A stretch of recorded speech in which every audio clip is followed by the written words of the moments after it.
Now that Volume 6 is over, all of its episodes are public, and my throat is feeling better, I think it's time we check in on the other Yang.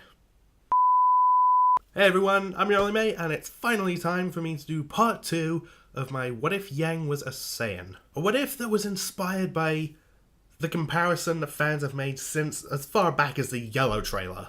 If Yang had actually been a Saiyan from another world, how would this affect the story of RWBY? Now in the last part we established that Yang would still basically be the same person, given that Yang in the original series is a lot like a Saiyan anyway. She's still being raised by Tai and Summer, so personality-wise she still turned out relatively the same. Also, that RWBY would benefit from this as well.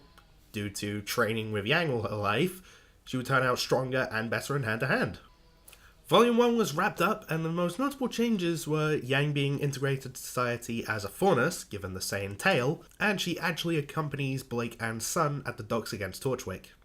I also brought up that Sun might also be interested in Yang this time around, given the tail, and I kind of imagined a potential date for the two of them.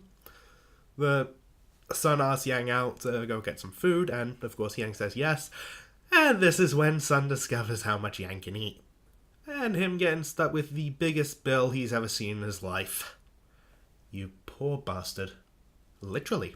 I also had this idea that after Yang finds out that Blake is a cat faunus, and, well, knowing what Yang does in the actual series anyway, that for some reason I can't get this out of my head, that while in their dorm room, Yang might sit on the edge of her bed and use her Saiyan tail, like, to dangle it in front of Blake as she's trying to read a book or something. Also, I did hint at this in part 1, that since RWBY turned out stronger thanks to her training with Yang, that now that the team is formed, Weiss and Blake would benefit from this too.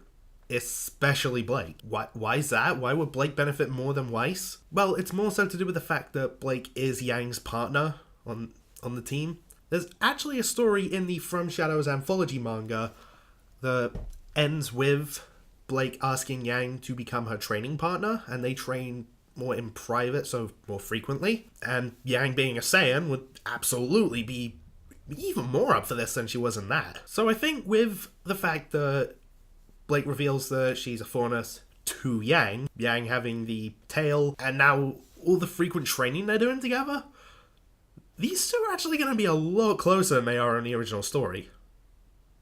Huh. You know, given what we know happens in the future? Also, I've looked into how strong Blake is for something else, and with that in mind, now with all this stuff that's going on in the What If, and how much stronger she would likely become thanks to training with Saiyan Yang, oh man, she's going to be an absolute beast!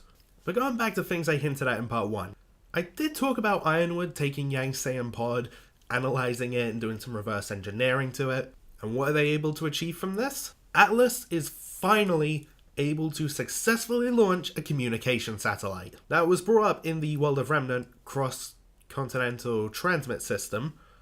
Almost forgot the name there. But they've tried to launch satellites before, but thanks to dust being their power source, it loses its power once it leaves the atmosphere. So, yeah, no luck there. But thankfully with this Saiyan ship, they're able to finally do it. Also, I asked viewers to put down in the comments suggestions for Yang's Saiyan name. And well, I'm going to go with C. Spadina's suggestion of Saba, a play off of wasabi, a spicy root vegetable. And I also love the little detail that wasabi is spicy, and that goes well with Yang being hot-headed. That is crazy detail, and I love it. Thank you everyone who put a suggestion. I am going to be doing more of those, so if your suggestion didn't get picked here, then you never know. And with that being said, let's actually get the events of Volume 2 started. Right, the villains do their thing, as you'd expect. Mercury and Emerald kill Tusken, they meet with Torchwick and Cinder says they're moving to Phase 2. Meanwhile, back at Beacon, Sun is telling Neptune about his night at the docks with Blake and Yang. This time, he says that the best part is they're both Faunus, but quickly realizes that he's got to keep the thing about Blake being a Faunus quiet. They enter the mess hall and we get the Team RWBY versus Team Juniper food fight. Thanks to all their training and how much stronger they are this time, Team RWBY have a massive advantage in this fight. But Team Juniper still get their moments to shine here and there. But it is ultimately the same result. And now it's time for the arrival of General Ironwood. Now, after taking her pod all those years ago and analysing it, he finds files and finds out what Yang is. So Ironwood and Ozpin find out about the Saiyans, and the fact that Yang is one, but they do also pass that info on to Tai and Crow because, you know, they're the ones raising her.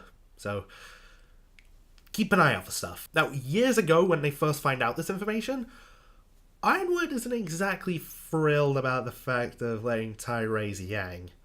In fact, he's more on the side of, I'm not even sure if I want to say, you want to take this one, Nappa? Stab the baby. What he said, basically. But Ozpin assures Ironwood that they've got nothing to worry about. Thanks to Yang's natural love of combat, Ozpin believes that she'll become a great huntress one day.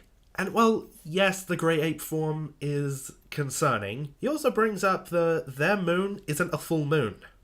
And, you know, they haven't heard of it happening yet, so it looks like they're in the clear. Of course, this does get Ironwood pondering. So if our moon isn't a full moon, what happened to it? Does anyone even know? Now, do they plan on telling Yang this? Nope. And not exactly sure as to how Yang would respond to the knowledge that, you know, she's an alien and was potentially sent to Remnant to kill everything. So right now, they just agree, let Yang and everyone around her believe that she's a Faunus. Now, of course, back to present day, considering like how Yang is doing, the fact that she's a beacon, she's doing well, Ironwood is not as concerned with all of this, but he's still a little skeptical of everything. Later that evening, after Team RWBY play their board game, Blake's still thinking about all the stuff with the White Fang and Torchwick. Team RWBY decide that they will go out and investigate everything. Sure enough, RWBY forgets the board game, and she bumps into Cinder, Emerald, and Mercury, who have just arrived at Beacon to enact their plan. The next day, Jean asks Weiss out, and she says no. The team gear up in their alternate outfits that we'll never see again. Except for Yang's and Amity Arena. Once they agree with what they're going to do, Sun shows up at the window. Weiss questions him about what he's doing, and he quickly changes his answer to he climbs trees all the time. Subtle. Sun brought Neptune, and as you remember in the original story, they join this mission. Sun goes with Blake, and Neptune goes with Yang. Weiss gets what she needs from the New Dust Company, while RWBY finds out that Penny is a robot. Yang and Neptune go to Junior's Club, and they don't get that much. But Neptune gets to see Yang do her thing, and has this whole, what a woman moment. You know, since Sun asked Yang out, and now Neptune has this, could there be a love triangle here? Nah, given how much time Neptune spends on off-screen land, I doubt it. Speaking of Sun, him and Blake do their thing at the White Fang hideout and end up running from the Paladin. Sun and Neptune are soon taken out of this fight, and they go get noodles. Team RWBY take on this Paladin, and it goes just about the same. RWBY, Weiss, and Blake all have an easier time with it. Now, Yang doesn't have her semblance here, but given the extra strength that she has from her Saiyan heritage, that makes up for it, so this goes like the same. The Paladin is destroyed, Neo helps Torchwick escape, and Team RWBY just go back to Beacon. The next day, Pura beats the out of Team Cardinal, and yes, I'm keeping that joke going.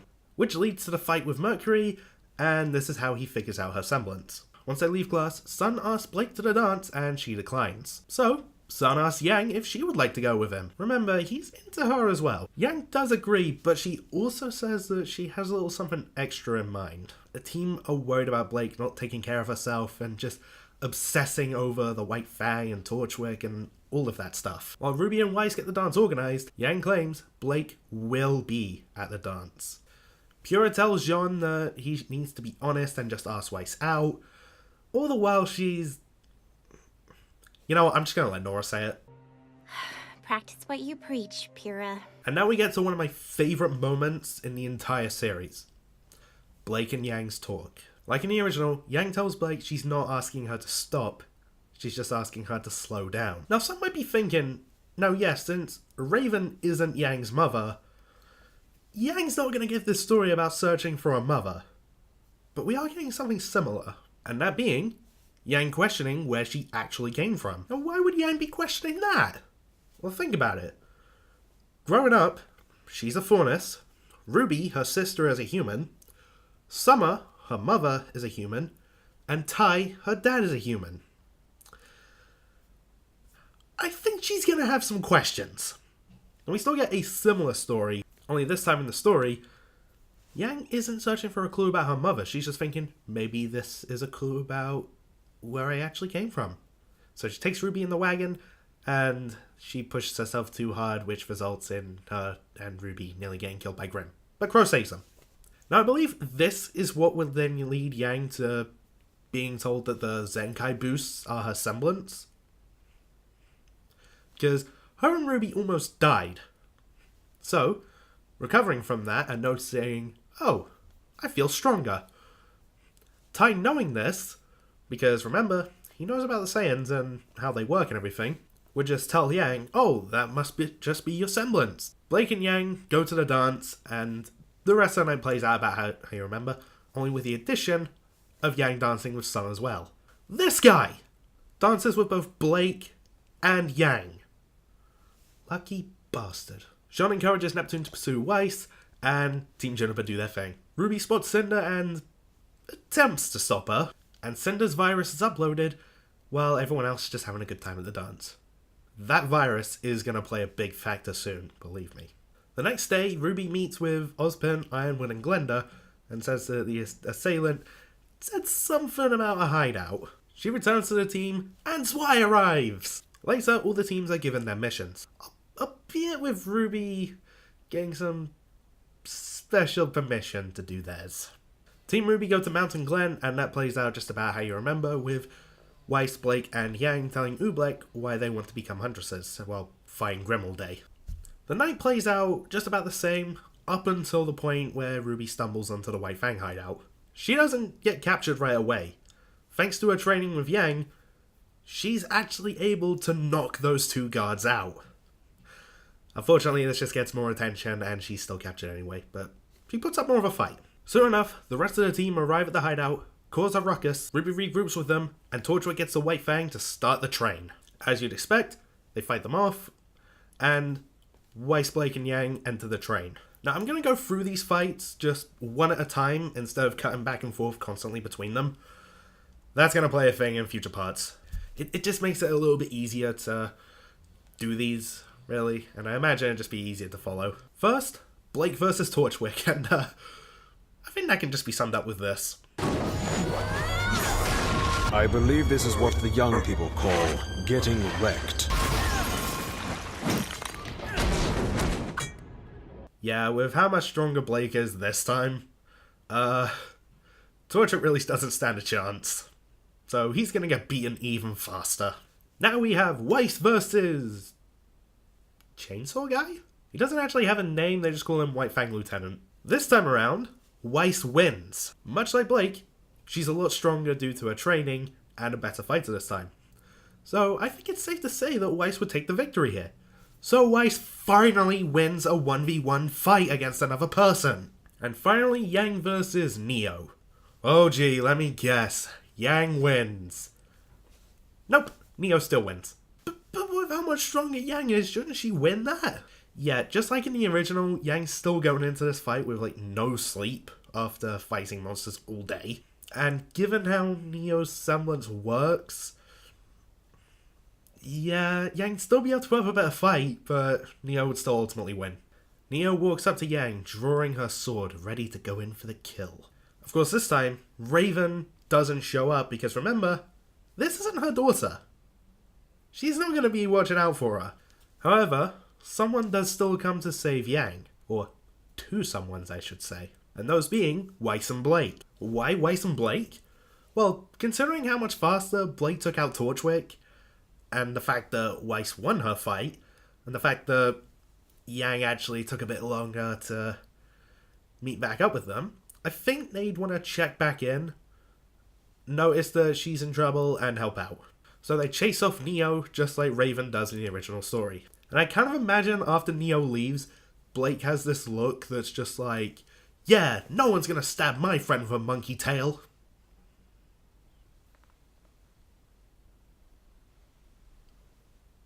Nobody.